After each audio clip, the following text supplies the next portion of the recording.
Hi mga ante, so this is the last part ng aming Tarlac trip. Ang tagal ko ngang hindi na-upload tong last part ng Tarlac na to. So kung ikaw ay bago pa lang dito sa aking video, i-follow mo na yan. Okay?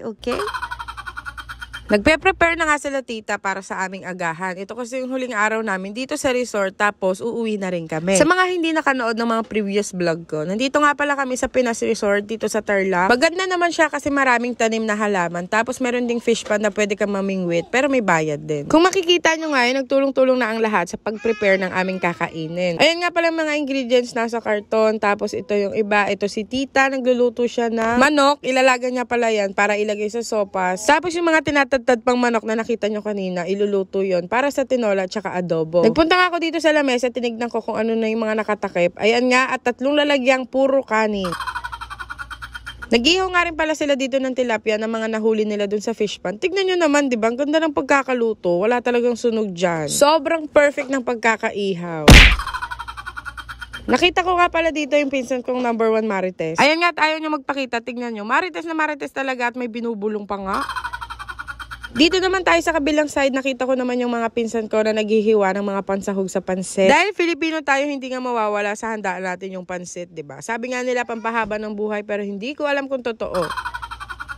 Eto nga yung iba pang nahuling tilapia dun sa fish pond. Ayan at iniihaw din nga. Tapos ito namang mga maliliit na parang lobster na yan. Galing pa ng Abra yan. Dala ng tito ko, kinuha nila sa ilog. Tapos ito nga yung isa kong pinsan. Nagpakuha kami ng malunggay at ilalagay ito sa tinola. Hihimayin ko to. Kaya mag-alala baka sabihin nyo, hindi ako tumutulong. Ako po ay naghimay ng malunggay.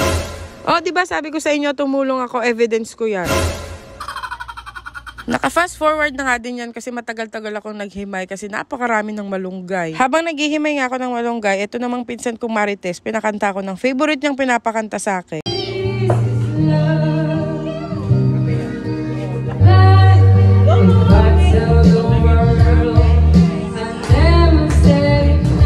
Gagaling kong kumanta, diba, pang Araneta. Sus, maliit na bagay.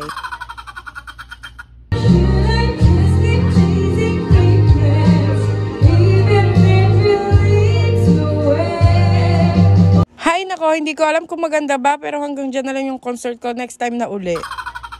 Napaka-feeling. Eto nga ang tita ko, dinalan pa ako ng tubig, pampalubag loob sa napakaraming malunggay na hinimay ko. Very good ka dyan sa part na yan, ante. Eto nga pala yung inabraw o dinengdeng. Masarap na sabaw na ipapartner sa tilapia, diba? Hinaharap ko nga rin si Kadyo kung nasan na, at yun nga, nandoon sa kabilang side ng fish pond, kaya pala hindi ko makita-kita. Ganyan pala yung mga itsura ng mga umiiwas sa utos. Sana nag-enjoy kayo dyan. At syempre dahil masunurin tong si Kadyo, ayan pinabantay ko sa kanya si Ashiko. Subukan mong pumalag at nang makita mo.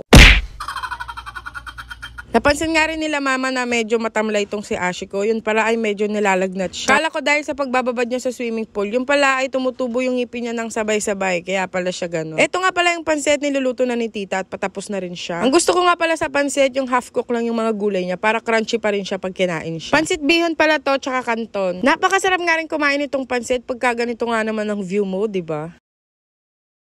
At dahil nga pauwi na, tinawag ko na tong mga magkakapatid na to, sila mama. Para mag-picture taking na sila, syempre hindi pwedeng mawala yan pagkasama-sama ang lahat. Sakto, kompleto pa silang magkakapatid. Yung tito ko kasi magpo-for good na sa abroad kasama yung kanyang pamilya. Kaya dapat more pictures sila.